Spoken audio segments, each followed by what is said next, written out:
अस्सलामुअलैकुम। मेरा नाम हफीज़ हैदर है और मैं क्लिनिकल साइकोलॉजिस्ट हूँ। आज मैं आप लोगों के साथ रिएक्टिव अटैचमेंट डिसऑर्डर के बारे में इंफॉर्मेशन शेयर करना चाहता हूँ। रिएक्टिव अटैचमेंट डिसऑर्डर जो है basically trauma and stress related disorder की कैटेगरी में से एक है। हमने अपनी सोसाइटी के अंदर बहुत सारे ऐसे केसेस देखे हैं जिसमें बच्चा जो है अपनी फैमिली से बहुत ज़्यादा नफरत करता है और फिर बहुत ज़्यादा गुस्सा करता है, गाली गलौज करता है, अब्यूसिव बिहेवियर उनके साथ शो करता है और ऐसा नेगेटिव जो है थिंकिंग उनके लिए इस्तेमाल करता है कि हर कोई जो है देखने वाला दंग रह जाता है कि आखिर बच्चा जो है अपनी फैमिली से नफरत क्यों करता है।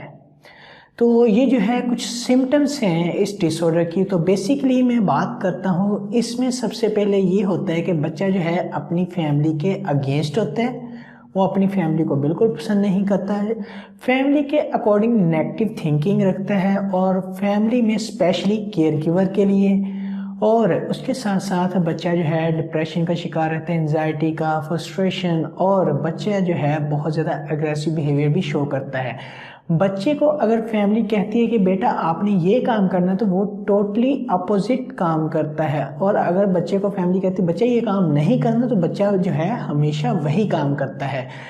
इसकी वजह से बच्चे की personal, social, occupation life disturb हो जाती है। बच्चा जो है फैमिली के साथ जुड़े हुए रिलेशन के साथ भी नफरत करना शुरू कर देता है कि ये जो है ये लोग मेरे लिए अच्छे नहीं हैं।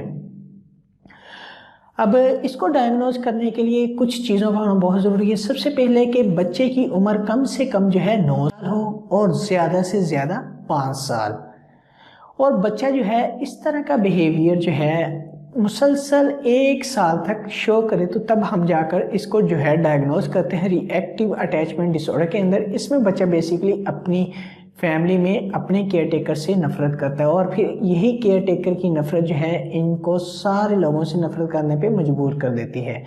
डिफरेंट सर्चेज और डिफरेंट केस स्टडीज़ के ऊपर जब फोकस किया जाए तो बहुत सारे ऐसे केसेस सामने आते हैं जिसमें जो मेजर काज होती है वो ये होती है, या तो मदर और फादर की सेपरेशन हुई हो, या फिर मदर की डेथ के बाद फादर ने दूसरी शादी कर ली हो, जिसकी बिना पर बच्चा जो है वो सारा प्यार जो है, वो सारी फीलिंग्स, जो सारे एहसास, जो ऐसी बॉन्डिंग जो फर्स्ट केयर टेकर के साथ थी, जो फर्स्ट जो है उसकी मदर के साथ थी, वो दोबारा से डेवलप नहीं कर पाता, जिसकी वजह से बच्चा जो है अपनी न्यू मदर को जो है वो अपनी मदर नहीं मानता, जिसकी वजह से बच्चा इस तरह की सारी बिहेवियरल प्रॉब्लम्स को शो कर रहा होता है। इसके अलावा कुछ ऐसे केसेस देखे गए हैं कि जब बच्चे के साथ कोई अब्यूजिव एक्टिविटी होती है तो उसके बाद जो है बच्चा अपनी मदर या फादर में से किसी को बताता है, लेकिन मदर और फादर जो है बच्चे की उन चीज़ों को अंडरस्टैंड नहीं कर पाते और फिर बच्चा जो है उनके अकॉर्डिंग ये रिस्पॉन्स करना शुरू कर देता है। और बहुत सारे ऐसे केसेस भी आइडेंटिफाई हुए हैं जिसमें बच्चे का जो 1 साल का पैदा होने से 1 साल तक का ड्यूरेशन होता है, इसमें बच्चे की सही केयर नहीं की जाती, केयर करने में प्रॉब्लम आती है। अब इसमें ऐसे केसेस आइडेंटिफाई जिसमें बच्चे की प्रॉपर केयर नहीं होती, डायपर जो है प्रॉपर टाइम पर चेंज नहीं होता, प्रॉपर टाइम पर फीडिंग नहीं मिलती, प्रॉपर टाइम के ऊपर उनकी वो नीड्स फुलफिल नहीं होती, जिसकी बिना पर बच्चा जो है इस तरह की जो है सिम्टम्स को शो करना शुरू कर देता है। तो बेसिकली जो है इस डिसऑर्डर में बच्चा अपने केयर टेकर के साथ, स्पेशली उसकी मदर हो सकती है या उसकी कोई भी जो है इनिशियल केयर टेकर हो सकता है, उसके साथ जो है नफरत करता है। और हमने अक्सर ये अल्फाज सुना होगा कि बच्चा जो है अपने माँ बाप के साथ सही है ना बर्ताव नहीं करता, उनके साथ लड़ता है, झगड़ता है, पता नहीं क्या है, वो इतनी अच्छी परवरिश भी करते हैं लेकिन बच्चा उनके साथ खुश नहीं है। तो ऐसा करते हैं, बच्चे का जो है केयर टेकर बदलने की कोशिश करते हैं। अगर ददियाल की तरफ है तो ननियाल की तरफ भेजकर देखते हैं, शायद बच्चा वहाँ रहकर खुश हो जाए। इस तरह जो है बच्चा जो है डिफरेंट केयर टेकर्स के पास जाता है, लेकिन बच्चा जो है फिर भी इसी तरह का रिस्पॉन्स करता है। अगर इस तरह की बिहेवियर प्रॉब्लम की वजह से बच्चे की लाइफ जो है डिस्टर्ब हो रही है, पर्सनल लाइफ डिस्टर्ब हो रही है, सोशल लाइफ डिस्टर्ब हो रही है, एजुकेशन लाइफ डिस्टर्ब हो रही है, तो हम इसको रिएक्टिव अटैचमेंट डिसऑर्डर के अंदर डायग्नोज करते हैं। इसकी ट्रीटमेंट में सबसे पहले जो है स्टेप होता है वो होता है फैमिली काउंसलिंग का, कि फैमिली को काउंसिल किया जाता है हर तरह से। और उसके बाद जो सेकंड होता है कि अगर बच्चा जो है 3 साल से ऊपर है और बच्चा जो है प्रॉपर अंडरस्टैंड कर सकता है सारी चीज़ें जो उसके आईक्यू के लेवल के बच्चे कर सकते हैं, तो बच्चे के साथ इंडिविजुअल सेशन भी कंडक्ट किए जाते हैं बाज़ दफ़ा।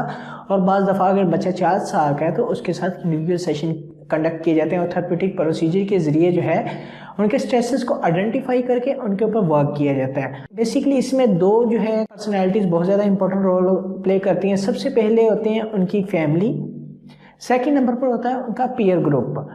और बच्चों के लिए सबसे इफेक्टिव जो थेरेप्यूटिक प्रोसीजर होता है वो होता है प्लेइंग थेरेपी।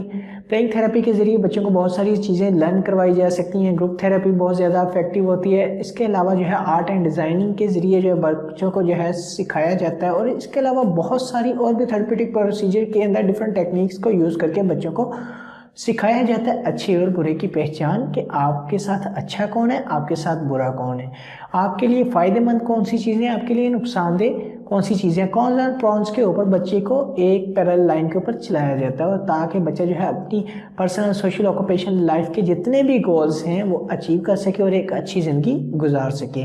उम्मीद करता हूँ आप लोगों से कि आप लोगों को मेरी वीडियो अच्छी लगी होगी। अगर अच्छी लगे तो काइंडली लाइक कीजिएगा, शेयर कीजिएगा और सब्सक्राइब तो कर ही दीजिएगा। ओके, अल्लाह हाफिज़, अल्लाह ने के बाद।